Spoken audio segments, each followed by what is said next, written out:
Avez-vous déjà essayé de passer des semaines et des semaines à perdre du poids sans jamais voir vos muscles se dessiner et en particulier ceux de vos abdominaux? Vous vous demandez souvent pourquoi, malgré tous vos efforts, les résultats ne sont pas visibles et du coup, vous laissez tomber. Ou bien vous en avez marre des coachs qui vous vendent le dernier régime à la mode et des programmes de fitness qui promettent des choses incroyables mais qui, au final, ne livrent pas les résultats que vous espérez tant. Combien de fois vous êtes-vous déjà senti découragé après avoir suivi un plan qui n'a pas fonctionné pour vous? Vous savez, ces fameux plans d'entraînement où tout le monde doit suivre le même et où, par conséquent, presque personne n'a de résultats, sauf une poignée d'élus pour qui fonctionne le programme. Peut-être même, et c'était mon cas, vous vous êtes dit qu'obtenir votre corps de rêve, eh bien c'était impossible pour vous. Eh bien moi c'était pareil il y a 12 semaines et depuis je me suis transformé et j'ai enfin atteint le physique de mes rêves. Alors oui, le physique qui me plaît aujourd'hui, ce n'est pas le physique qui plaira forcément à tout le monde. Je ne suis pas très musclé, car j'ai aucun objectif d'être musclé pour faire du bodybuilding ou je ne sais quoi, mais le physique que j'ai aujourd'hui, c'est le physique qui me plaît devant le miroir, qui me donne confiance en moi et qui, au-delà de l'aspect esthétique, me permet d'être en forme, me permet de pouvoir courir, être mobile, être souple, pouvoir tenir en équilibre sur les mains, passer du temps avec mon bébé sans devoir avoir mal au dos à chaque fois que je me penche pour pouvoir l'attraper. Dans cette vidéo, je vais vous délivrer tous les secrets pour que vous aussi, vous puissiez réussir votre propre transformation. Vous allez comprendre comment vous entraîner, est-ce qu'il faut absolument suivre telle ou telle diète, est-ce qu'il faut faire du jeûne intermittent. Bref, je vais tout vous délivrer à travers cette vidéo pour que vous puissiez construire votre propre transformation.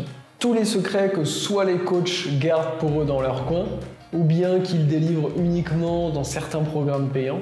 Mais je vais également vous donner beaucoup de secrets que de nombreux coachs ne connaissent pas puisque je me suis énormément formé tant sur la science de l'entraînement que la science de la nutrition. Et là, je ne parle pas sur des avis subjectifs, mais vraiment sur ce que donnent les données scientifiques et ce qui apporte le maximum de résultats. Alors attention, restez bien jusqu'au bout de cette vidéo, car certes, c'est juste une vidéo gratuite aujourd'hui, mais dans cette vidéo, je vais vous donner énormément de valeur. Vous trouverez certainement beaucoup plus de réponses à vos questions, vous allez gagner des années d'avance et c'est l'équivalent de formations qui valent parfois plusieurs milliers d'euros, de nombreux coachings qui parfois n'aboutissent pas. Et aujourd'hui, vous allez vraiment avoir toutes les clés pour pouvoir réussir dans la suite et tout ne dépendra que de vous et cette vidéo, elle est gratuite. Si vous restez jusqu'au bout, vous aurez littéralement toutes les clés pour enfin avoir vos abdos, enfin avoir un corps vraiment tonique et enfin un corps qui vous plaît. Si vous êtes là pour devenir bodybuilder ou bodybuildeuse, être hyper musclé, eh bien, passez votre chemin. En revanche, si vous êtes là parce que vous avez envie de développer un corps simplement dans lequel vous vous sentez bien, qui est athlétique et où vous êtes à l'aise et fier de vous devant le miroir, eh bien, vous êtes au bon endroit. Moi, c'est Sacha et pour celles et ceux qui me suivent depuis un moment, vous savez que l'année dernière, j'avais déjà fait une transformation physique.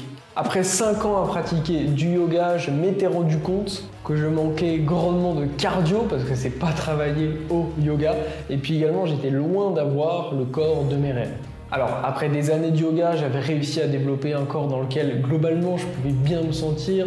J'étais mobile, j'étais globalement en forme, souple, j'avais pu développer de nombreuses compétences, notamment pouvoir tenir en équilibre sur les mains.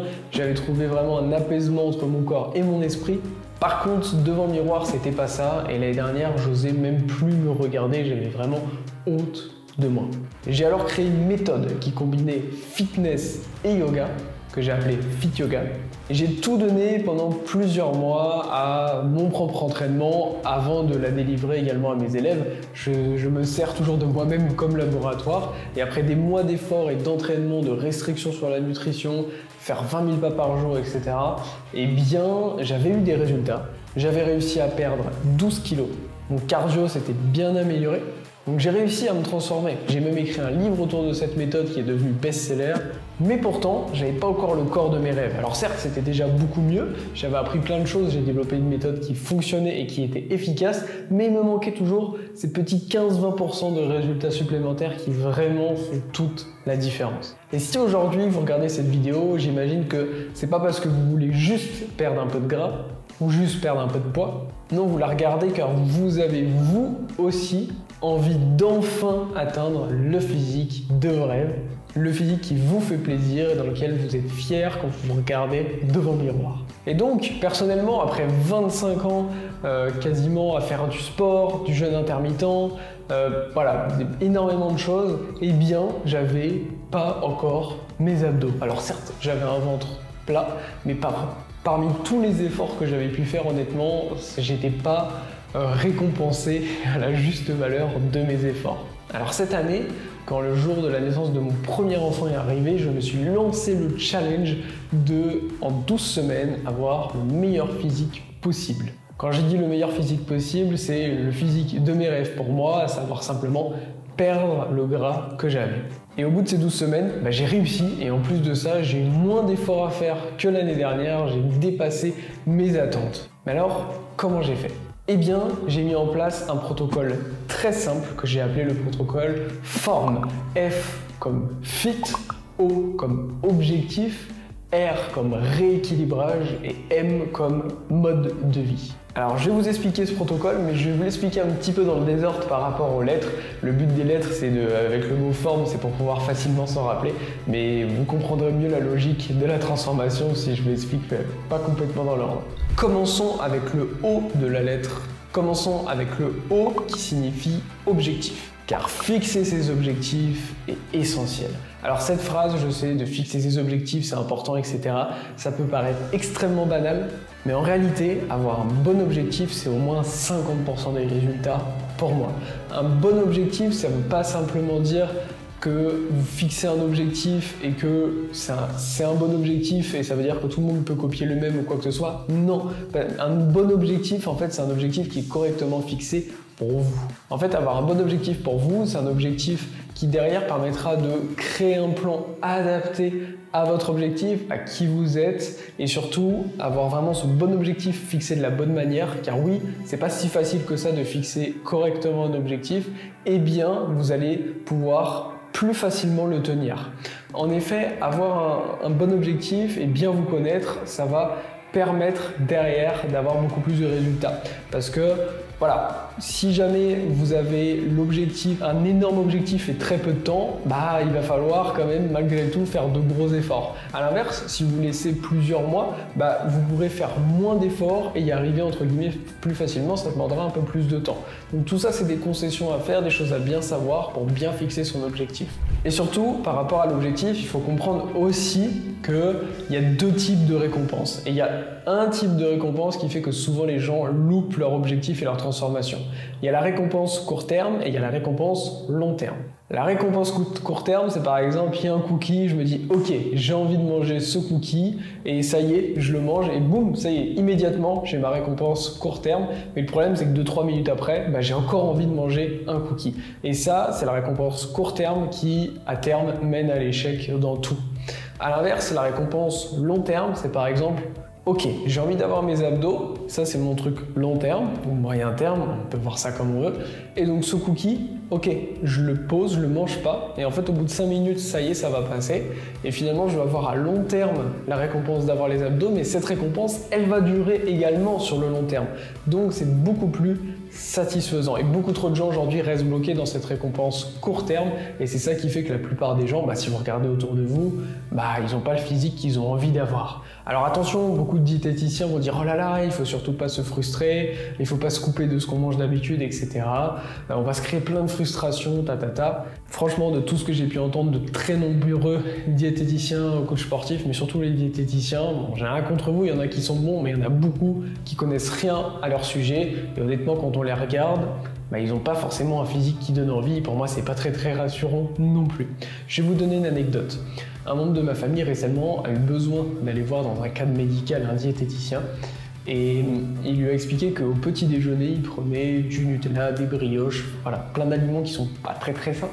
Et le diététicien a dit c'est pas grave, on peut continuer comme ça va éviter de créer des frustrations et autres. Et le souci, c'est que croyez-moi qu'en continuant comme ça, vous n'êtes pas prêt d'avoir des résultats. Et c'est pareil pour le membre de ma famille, il n'y a rien qui bouge, il n'y a pas de résultats qui arrivent. Donc pour revenir à nos moutons, avec un objectif mal fixé, vous n'allez pas garder la motivation, vous allez vraiment vous frustrer et créer probablement des TCA, donc des troubles du comportement alimentaire. Et ce qui fait que vous risquez de laisser tomber votre objectif, d'abandonner, ou bien même, ça arrive souvent également, de baisser l'estime de soi et après c'est de plus en plus dur. Alors qu'avec un objectif correctement fixé, et c'est ce qui s'est passé sur moi, c'est qu'après des années où je tentais d'avoir un bon physique, et puis après j'ai abandonné, j'ai essayé une diète, je laissais tomber, etc. et finalement il se passait pas grand chose, avec l'objectif bien fixé, j'ai pu reformater réellement mon cerveau et c'est ce qui m'a permis de pas vivre en fait de frustration à travers ma transformation, de pouvoir continuer à me faire plaisir au quotidien, mais parce que j'avais pu à la fois reformater mon cerveau d'une certaine manière pour ne pas être frustré, et deux, vraiment comprendre en profondeur comment fonctionne la nutrition, et c'est ça qui me permet de ne pas être frustré et d'avoir des résultats. Alors qu'avant, par exemple, si je voyais un donut en période de diète, c'était hyper frustrant pour moi et c'était dur psychologiquement, alors qu'aujourd'hui c'est pas dur parce que je me bloque pas de ça. Je sais que si je veux manger un donut, je peux manger un donut, simplement je vais le caler à certains moments stratégiques de ma semaine par rapport à mes objectifs et à moi. Donc si on ne reprogramme pas son cerveau d'une certaine manière, en fait ça va être juste une lutte constante jusqu'à l'abandon. Alors qu'en le reprogrammant, on va enlever ces douleurs liées à la frustration. Parce que ce qu'il faut comprendre, et ça c'est pas moi qui le dis, c'est scientifique, c'est que tous les matins quand vous vous levez, vous avez une sorte de jauge de volonté. Okay, ça c'est valable pour tout. Et cette volonté, si par exemple dès le matin, vous voyez vos enfants manger du Nutella, vous avez envie d'en manger, vous dites non, allez j'en prends pas, et c'est une frustration. Votre jauge de volonté elle baisse un peu.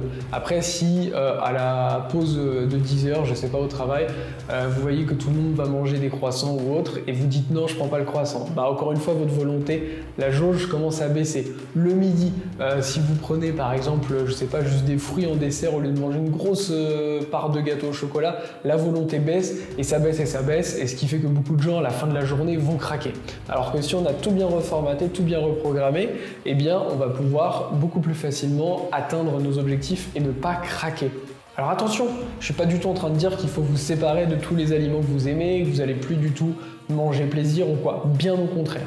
En fait, l'idée, c'est qu'il faut apprendre à enlever ces frustrations et à remplacer en fait ce que vous aimez par d'autres alternatives qui y ressemblent. Par exemple, moi j'ai pu continuer à manger des pizzas, sauf qu'au lieu de manger des pizzas avec énormément de glucides, etc., j'ai fait des pizzas avec plus de protéines. Par exemple, également des mousses au chocolat, j'ai fait d'autres recettes ou même acheté, il y a des produits très simples qui permettent de compenser ça, et du coup, j'avais pas l'impression d'être en diète, alors que finalement, je l'étais. Mais tout ça, je l'aborde avec mes élèves. Pour ça, d'ailleurs, je vous ai mis un petit quiz juste en dessous qui permet de personnaliser votre transformation. Je vous invite à le faire pour justement pouvoir vous aider à aller un petit peu plus loin. Mais à savoir qu'il n'y a aucun aliment interdit. Et ça, il faut le retenir. Aucun aliment ne fait grossir et aucun aliment ne fait maigrir. Un gros burger, c'est pas un burger qui fait grossir, tout comme c'est pas manger des concombres qui fait maigrir. Tout est une question calories, tout est une question de macro, mais ça, on en reparlera un petit peu après. Donc passons maintenant à l'entraînement. Je sais que je suis resté longtemps sur l'objectif, mais c'est quelque chose de très important. Donc après avoir parlé de l'objectif, fixons-nous maintenant sur l'entraînement avec le F de forme qui veut dire fit. Alors ce que j'entends par fit, ça veut dire être en forme. Ça ne veut pas dire faire du fitness forcément ou quoi que ce soit. L'idée, c'est que être en forme, ça va passer par le fait de bouger, ça va passer par le fait de faire une ou des activités qui vous plaisent. Si vous vous forcez à faire une activité qui ne vous plaît pas, ça ne servira à rien. Par exemple, si vous vous forcez à faire de la musculation en salle de sport alors que vous préférez vous entraîner chez vous et que vous n'avez pas envie de lever les poids, ça sert à rien. Vous allez abandonner, ça va vous frustrer, ça va vous énerver. Pareil, si vous voulez vous forcer à courir parce que vous pensez qu'il faut courir pour perdre du gras et que vous n'avez pas envie de courir, ça ne marchera pas. Et puis soyons honnêtes, c'est beaucoup plus sympa d'avoir un parcours de transformation qui vous plaît. Alors mon entraînement à moi, pendant ma transformation, il était majoritairement constitué de yoga parce que c'est ce qui me plaît, mais j'avais adapté ma pratique du yoga en une combinaison à la fois de séances où j'allais chercher une forme d'échec musculaire, c'est-à-dire que je prenais des postures de yoga qui étaient relativement difficiles pour mon niveau d'un point de vue de force et je faisais plusieurs répétitions, je prenais des temps de repos, etc. Donc j'adaptais certains concepts de la musculation que je transposais dans ma pratique du yoga Combiné à ça, je faisais des séances du coup de ma méthode Fit Yoga que j'avais créée l'année dernière et qui a apporté beaucoup de résultats à moi comme à mes élèves, ce qui me permettait d'avoir un entraînement bien construit. Également ajouté à ça, et ça c'est pas du tout obligatoire non plus dans une protocole de perte de gras, je faisais de la course à pied et de la natation. Ça c'était simplement pour d'autres objectifs secondaires puisque je me suis lancé certains défis dans ces disciplines-là, mais c'est pas du tout obligatoire. Ok, pareil, dans ma pratique du yoga, je continuais à pratiquer les équilibres, donc ça me prenait également ça du temps, mais ça, c'était encore une fois pour d'autres objectifs secondaires autres que la perte de gras. Donc à peu près la moitié de mes entraînements a été fait spécialement justement pour cet aspect perte de gras, et le reste de mes entraînements était fait simplement pour d'autres objectifs ou des maintiens de niveau dans d'autres choses. Mais ce qu'il faut retenir du coup, c'est qu'il n'y a pas besoin de passer des heures et des heures chaque jour à vous entraîner pour perdre du gras. Par contre, il va falloir s'entraîner de manière intelligente, c'est-à-dire à la fois combiner des séances où on a un vrai stimuli du muscle et également des séances qui vous permettent de brûler pas mal de calories qui vont vous aider lors de votre déficit. Je m'entraînais également beaucoup parce que vu que j'aime bien quand même manger une certaine quantité, et le fait de beaucoup m'entraîner, ça me permettait aussi de plus manger. Mais ce qu'il faut comprendre, c'est que si vous vous entraînez 3 heures par jour de manière intense et tout, mais que derrière vous mangez que des aliments ultra caloriques et autres, en fait votre transformation physique, il se passera rien. A l'inverse, si vous faites une diète très stricte, etc., vous mangez hyper carré et autres, mais vous vous entraînez pas du tout, vous n'allez pas juste perdre du gras, vous allez complètement fondre et devenir un vrai légume. Or, quand je vois certains pratiquants de yoga, même des pratiquants très avancés, ils sont tout fins comme des légumes et autres, et honnêtement, ça m'intéresse pas. Comme je vous l'ai dit, mon objectif, c'est pas d'être musclé en soi, mais je veux quand même garder une certaine masse musculaire pour pas devenir non plus un légume. Et encore une fois, il ne faut pas se frustrer pendant sa transformation. J'ai gardé des mousses au chocolat, des chips, des pizzas, mais créer et modifier pour que ça soit justement, que ça aille dans mes macros, que ça aille dans mon alimentation et que ça supporte justement mon entraînement. Alors attention, c'est aussi un bon moment pour moi de faire plus attention à mon alimentation, de manger beaucoup plus de légumes et autres, mais sachez que je ne suis pas privé des aliments que j'aime. Et il ne faut pas que vous vous priviez, il faut simplement créer des alternatives pour éviter de tomber dans des troubles de comportement alimentaire ou des grosses frustrations qui fait que vous allez abandonner. Donc pour conclure la partie entraînement, il est hyper important de retenir qu'il faut à la fois stimuler vos muscles pour justement qu'ils restent présents. En fait, ce qu'il faut retenir très simplement, c'est que le fait de stimuler vos muscles, ça va leur rappeler qu'ils sont importants pour vous et donc ils ne vont pas complètement fondre. Parce que s'ils fondent, il n'y en aura plus pour les utiliser. Donc c'est vraiment le but, c'est aussi simple que ça, c'est les stimuler pour qu'ils comprennent qu'il y a besoin d'eux, et également il faut faire un entraînement à haute intensité, et ça peut être fait de plein de manières, ok? C'est pas obligé d'aller dans une salle de musculation avec des haltères et autres. Moi je fais pas du tout ça, je m'entraîne avec du yoga, mais si vous les entraînez dans une salle de sport ou autre, vous pouvez, ok? Ça dépend que de vous. Mais vous inquiétez pas, à la fin de la vidéo, je vous ferai un petit récap sur l'aspect et entraînement et nutrition pour que vous puissiez savoir quoi faire selon votre profil. Passons maintenant au M de forme qui signifie mode de vie. Le mode de vie est primordial. Et je pense que c'est vraiment une des clés de ma méthode. Si vous ne me connaissez pas encore bien, sachez que j'ai coaché des centaines et des centaines de personnes ces dernières années dans leur pratique du yoga, et également depuis l'année dernière dans leur transformation physique. Mes contenus ont été déjà vus par des millions et des millions de personnes sur mes différents réseaux sociaux. J'ai déjà écrit 2 livres best-sellers. Et avec toute mon équipe, on a pu voir au fur et à mesure de ces dernières années à quel point le mode de vie est vraiment très très important lorsque les gens veulent amener un changement. Je vais par exemple vous prendre l'exemple de Christophe, avec qui j'avais pu échanger. Il m'avait posé pas mal de questions suite à ma transformation de l'année dernière. Et il me disait: je comprends pas Sacha, je m'entraîne bien, je mange bien, mais j'arrive pas à atteindre les résultats que je veux. Et en discutant plus en détail avec lui, et en fait j'ai compris que son mode de vie était stressant, il était très stressé. Et en fait, tous les jours, il avait le réflexe, dans sa pause café, de prendre une barre, je sais plus quoi, comme truc au chocolat. Ce qui fait que, en fait, il pensait pas à prendre en compte ça dans sa nutrition. Et ça, déjà, ça lui faisait un apport qui était vraiment important. Ce qui fait que finalement, il était même plus en déficit calorique dans sa journée. On en reparlera un peu après de ce que ça veut dire, ça.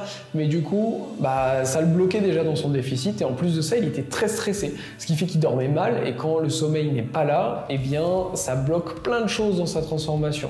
Pareil avec Marie, une maman qui était très stressée, qui s'occupait solo de ses enfants, plus le travail, enfin bref, vraiment déjà bravo à toutes les mamans solo qui doivent s'occuper de leurs enfants, mais voilà, elle avait tellement de stress, tellement de trucs à faire qu'elle stagnait et qu'elle n'avait pas du tout l'énergie pour aller chercher ses objectifs. Et en fait, ce que j'ai fait avec eux, c'est qu'on a mis en place des routines très simples, très courtes à mettre dans leur quotidien, notamment avec des exercices très puissants de yoga, de respiration en fait, qui permettent justement de réguler un peu tout, de s'endormir plus vite, d'avoir un sommeil plus qualitatif, d'éviter de craquer aussi sur certains aliments en reprogrammant certaines choses, et c'est ça qui leur a amené des résultats.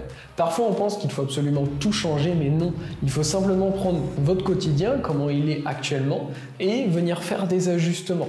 Prenons par exemple le nombre de pas par jour. Si vous me suivez depuis un moment, vous savez que je suis un grand fan de la marche.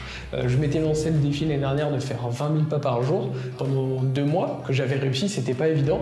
Et d'ailleurs cette année, j'ai refait 20 000 pas par jour pendant 2 mois et c'était beaucoup plus facile parce que j'ai mis d'autres astuces en place, telles par exemple travailler debout. Derrière moi, j'ai mon bureau debout et ça facilite énormément la tâche. Mais bref, pour revenir au nombre de pas, on croit souvent qu'il faut faire 10 000 pas par jour, etc. Alors ça, je vous ai déjà fait une vidéo sur le sujet, c'est vraiment du bullshit. Il n'y a aucune étude sérieuse qui prouve qu'il faut faire 10 000 pas par jour. Par contre, parce que c'est quelque chose de marketing, hein, les 10 000 pas, il faut s'en rendre compte. Par contre, ça ne veut pas dire que c'est mauvais. En effet, ça peut vous pousser simplement à marcher plus. Et la marche, c'est la meilleure activité pour brûler du gras. Quand vous courez, j'ai déjà fait une vidéo sur le sujet, mais quand vous courez, vous allez brûler plus de calories qu'en marchant, mais en marchant, vous allez utiliser plus en pourcentage de gras. En gros, la marche, c'est la meilleure chose pour pouvoir tout simplement perdre du gras, sachant que la marche, c'est beaucoup moins fatigant, par exemple, que la course, et du coup, vous pouvez marcher beaucoup plus en ayant beaucoup moins de fatigue, et ça vous amènera de gros résultats. Donc augmenter sa marche, ça va vraiment vous aider. Par exemple, si vous prenez le métro, par exemple pour aller au travail, ou le bus, que vous sortez une station plus tôt et que vous terminez les 10 minutes qui restent en marchant, que vous faites pareil le matin et le soir, bah ça vous fait 1000 pas en plus le matin, 1000 pas en plus le soir, ça fait 2000 pas par jour. Et je sais pas si vous vous rendez compte, mais cumuler, ça fait énormément de pas au fur et à mesure quand on accumule au niveau des semaines et des mois. Pareil, si vous avez par exemple des chiens, moi j'ai des chiens que je sors, augmentez un petit peu le temps de balade avec eux, ça va augmenter votre nombre de pas et tout ça va vous aider. Ce qu'il faut comprendre, c'est que tout changement qui va vous aider à faire un peu plus de mouvement, ça va aussi vous demander moins d'efforts en nutrition et ça va augmenter vos résultats. Et tout ça va avec le mode de vie. Donc c'est très important de faire ces bons choix, comme par exemple prendre les escaliers au lieu de prendre l'escalator. Tous ces petits choix qui paraissent anodins, mais en fait qui ont un impact énorme à la fin. C'est pour ça aussi que pour moi, dans votre mode de vie, vous devez, moi je vois ça un peu comme un jeu, le nombre de pas, tous les jours me dire tiens, est-ce que j'ai réussi mon niveau, entre guillemets, j'ai réussi mes objectifs de pas, et je vous invite à faire ça, à vous prendre comme objectif le fait justement de marcher un certain nombre de pas par jour et d'essayer de vous y tenir et augmenter petit à petit. Dans mon quotidien, ce qui m'aide pendant ma transformation, c'est que j'utilise beaucoup de techniques, comme je vous l'ai dit auparavant, de yoga, de respiration. Ça aide énormément. Certaines techniques de visualisation, de méditation, sans que ce soit trop long, des trucs très simples, très courts, mais tout ça va beaucoup aider. Comme je vous l'ai expliqué, le stress, lorsque l'hormone du stress est là, présente, forte, ça va impacter votre sommeil, ça va impacter vos résultats, enfin bref, ça va tout chambouler. Donc c'est très important de bien réguler ça. Et ça ne veut pas dire qu'il faut changer toute votre vie, ok? Par exemple, moi j'ai des entreprises à gérer des choses qui font que j'ai du stress, il y a des gens qui peuvent vivre grâce au projet que je sors, etc. Donc ça m'amène une dose de stress, mais il faut simplement derrière la gérer pour pas que ça bloque mes objectifs. Autre chose, on pense souvent qu'il faut des heures et des heures pour s'entraîner. Non, dans son mode de vie, on peut faire des choses courtes. Vous retrouverez par exemple sur ma chaîne YouTube, j'ai plusieurs séances qui durent 10 ou 15 minutes seulement. Sauf que se caler une séance par exemple de 10-15 minutes le matin et vous en remettez une le soir, bah boum, ça y est, vous avez fait votre entraînement de la journée et ça vous a presque pris aucun temps en fait. Et ça y est, et il faut arrêter de se dire, ah bah non, là si j'ai pas 2 heures devant moi, etc., j'ai pas le temps. Non, c'est vraiment cette accumulation de toutes ces bonnes petites habitudes qui vont vraiment faire la différence.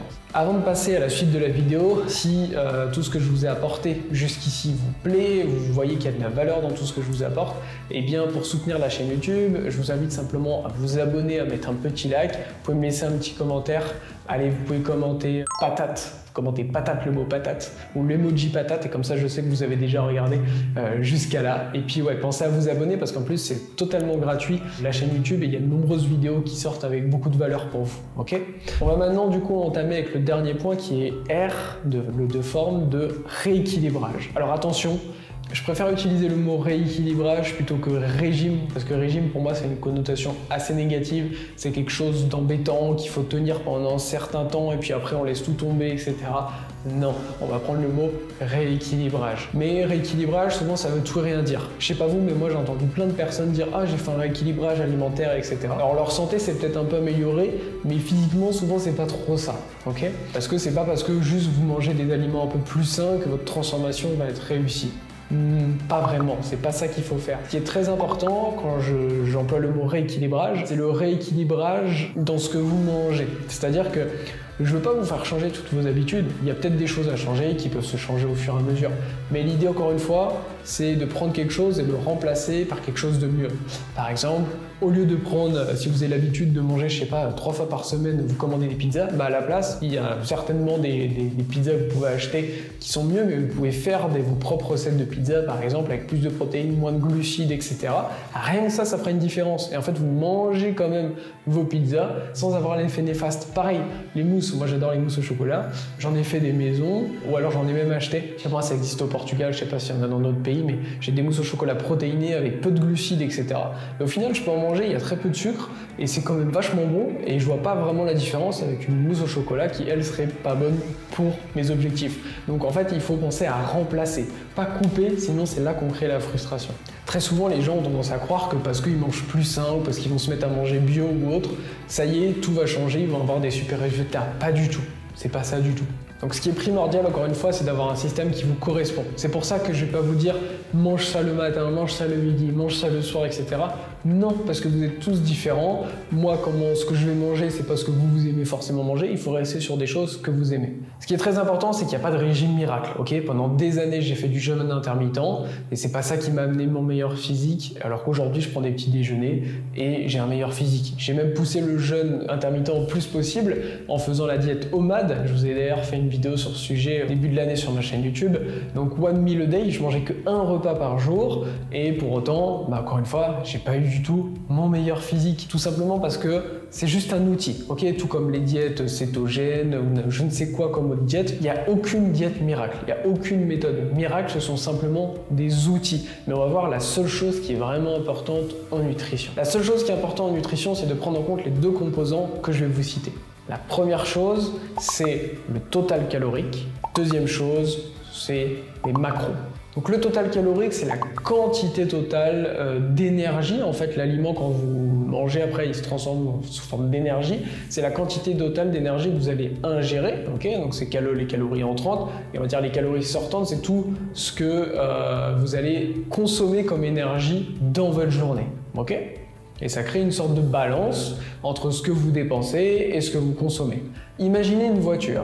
Et imaginez que dans cette voiture, vous devez faire un trajet, je sais pas, de 300 km et que vous avez mis pile poil 300 km, enfin l'essence pour 300 km, plus vous avez la réserve de votre voiture. Ok?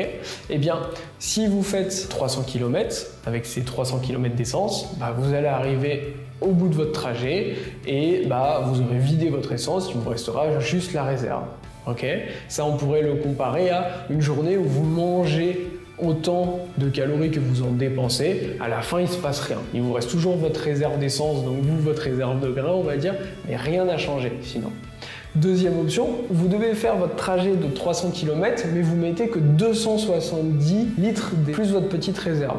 Ce qui va se passer à la fin de la journée, c'est que vous aurez dépensé toute votre essence, plus vous n'en aviez pas assez donné de litres d'essence, vous êtes allé chercher dans votre réserve, ok? Et la réserve, on pourrait la comparer au gras. Donc ce qui fait que dans votre journée, si par exemple vous dépensez 2000 calories mais que vous en mangez que 1500, votre corps il est obligé d'aller chercher du gras et dans ses réserves pour pouvoir subvenir à vos besoins. Donc là vous perdez du poids, ok?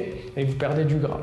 La troisième option, c'est si vous mettez plus de carburant que nécessaire, donc vous mettez par exemple du carburant pour faire je sais pas, 350 km, et vous faites que vos 300 km, donc là il vous reste de l'essence en plus votre réserve, et c'est là qu'on stocke. Et là c'est pareil, dans votre journée, si tout simplement vous allez consommez plus de calories que ce que vous dépensez, il reste votre réserve plus une réserve supplémentaire et c'est là qu'on vient prendre du poids. Donc ce qui est super important, c'est de comprendre qu'en fait il faut simplement être en déficit calorique, c'est-à-dire qu'il faut brûler plus de calories que ce que vous en consommez chaque jour et avec ça, c'est mathématique, vous êtes sûr de perdre du poids. Pas besoin de sortir d'excuses de métabolisme ralenti ou je ne sais quoi. La science a prouvé que de toute façon, même un métabolisme ralenti, il n'y a pas beaucoup de différence avec un métabolisme qui est entre guillemets normal ou entre guillemets un peu rapide. Donc de toute façon, à part des cas extrêmes lorsqu'il y a des maladies, etc., de toute façon, c'est la même règle pour tout le monde. Ce qu'il faut comprendre du coup, c'est que plus vous allez aussi avoir un surplus de gras, un surplus de poids, plus vous allez pouvoir faire un déficit important. D'accord? Donc plus vous allez pouvoir créer cet écart. À l'inverse, si vous avez peu de gras, moi quand j'ai commencé ma transformation, j'avais du gras mais pas tant que ça, ok, comparé à personne si j'étais obèse ou je ne sais quoi, ce qui fait que, du coup, je pouvais pas faire un gros déficit. Voilà, c'est juste un petit détail. Maintenant, sur l'aspect purement, qu'est-ce que vous allez pouvoir manger dans votre journée? Donc on a compris le déficit calorique, ok? Donc c'est le total calorique, il faut que vous soyez en déficit, ça c'est la première règle. La deuxième règle, très simple, comment savoir ce qu'on va manger? Il faut comprendre que dans votre journée, il vous faut l'équivalent à peu près de 2 grammes de protéines par kilo de poids de corps, ok? Donc il y a les protéines, les glucides et les lipides. 2 grammes par kilo de poids de corps de protéines, 1 gramme de lipides par kilo de poids de corps et le reste c'est les glucides. Donc que vous soyez en perte de gras ou que vous vouliez prendre du muscle, peu importe, les lipides, donc c'est les graisses, ok, ça veut pas dire que c'est mauvais, hein, c'est juste ce qu'il y a par exemple dans l'huile d'olive, etc. Et les graisses et les protéines ne bougent pas. Donc si par exemple vous faites 60 kg, un exemple très simple, il va vous falloir 60 x 2, 120 grammes de protéines par jour et il vous faudra 60 grammes du coup de lipides par jour. Tout le reste de calories, ça sera vos glucides, ok. Et si vous êtes en déficit calorique, vous avez juste à compter vos glucides. C'est aussi simple que ça. Si jamais ça vous paraît un petit peu complexe, ce que je suis en train de vous expliquer, quand on ne connaît pas du tout, ça peut faire peur, on peut se dire oh là là c'est trop compliqué pour moi. Mais en réalité c'est pas très compliqué. Ce que vous pouvez faire, c'est prendre un rendez-vous directement en dessous, passer le quiz, pour que derrière on vous guide, on vous amène un plan qui va s'adapter pour vous. Mais même si pour l'instant ça vous semble un petit peu difficile, vous inquiétez pas. Soit je suis là pour vous guider avec mon équipe, soit même si vous voulez faire ça par vous-même, c'est pas très compliqué. Au début, ça fait un peu peur, calories, etc. On sait pas du tout, mais une fois qu'on a rapidement compris la chose, vous allez voir, c'est très simple. Et si ça faisait pas un peu peur au début, tout le monde aurait son physique parfait. Puisqu'en réalité, je vous le dis, c'est simple, c'est pas très compliqué. Mais il faut juste, se mettre un petit peu le nez dedans. Mais encore une fois, rien n'est très compliqué. Mais du coup, est-ce que c'est obligé de compter ses calories? Eh bien non. En fait, si vous mangez que des aliments bruts, c'est-à-dire des aliments non transformés, des légumes, des fruits, vous mangez aussi des pâtes, du riz, etc. Mais des aliments qui vont être le moins transformés possible, pas spécialement forcément besoin de compter vos calories parce qu'il y a peu de chances que vous dépassiez votre besoin calorique. Mais si comme moi vous aimez avoir des jours où vous pouvez manger plus que vous voulez, que vous n'avez pas envie de vous restreindre en termes alimentaires dans le sens que vous voulez pas supprimer des aliments, etc. Alors là oui, je vous recommande quand même de compter vos calories parce que c'est la seule manière d'avoir vraiment toutes les données et de pouvoir réussir à 100% votre transformation. Alors attention, ça ne veut pas dire qu'il faudra tout le temps vous compter vos calories, mais ça veut dire que par exemple, une fois que vous apprenez comment faire, c'est pas très compliqué, encore une fois, vous pouvez pendant par exemple 1 ou 2 semaines compter les calories que vous mangez, vous allez comprendre, tiens, tel aliment, c'est telle calorie et tout. Vous allez finir par savoir à peu près avec votre mode de vie vos calories et derrière, vous pourrez adapter. Si vous avez besoin d'aide là-dessus et que vous voulez savoir combien de calories je vous recommande, voici ce qu'on va faire. Mettez-moi en commentaire votre poids actuel, le poids désiré, votre taille, si vous êtes un homme ou une femme, le nombre d'heures de sport que vous faites par semaine et quel sport c'est, ok, avec un petit peu l'intensité que ça vous prend, et votre nombre de pas au quotidien. Et je vous mettrai ma recommandation en termes de calories que vous pouvez manger par jour. Et donc, est-ce qu'il faut bannir les aliments plaisir? Eh bien, ça dépend de la psychologie de chacun. Les études montrent qu'un rebond, donc c'est une journée en fait où vous allez plus manger de calories, est bénéfique pour tout un tas de raisons. Ça sera un peu trop long d'expliquer ça ici, mais c'est pas le but. Mais ce qu'il faut comprendre, c'est que si par exemple vous autorisez un gros repas par semaine où vous mangez ce que vous voulez, voilà, il y aura des bénéfices. À titre perso, je me gardais, moi, un jour où je pouvais manger tout ce que j'avais envie de manger. Et le reste de la semaine, j'étais à peu près strict, mais je respectais mon total calorique en mangeant globalement des aliments sains. Mais ça m'empêchait pas de manger quasiment tous les jours, par exemple des mousses au chocolat diététiques, ce genre de choses.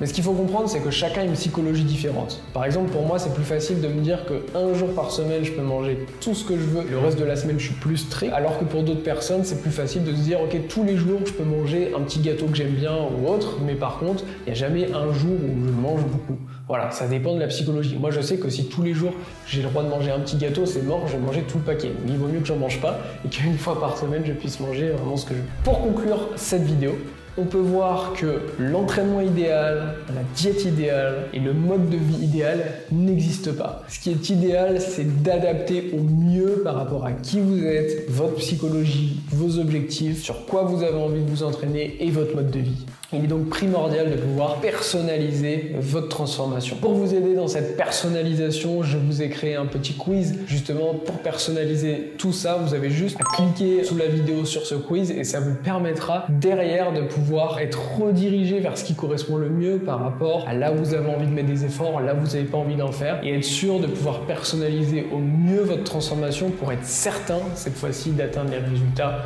que vous désirez.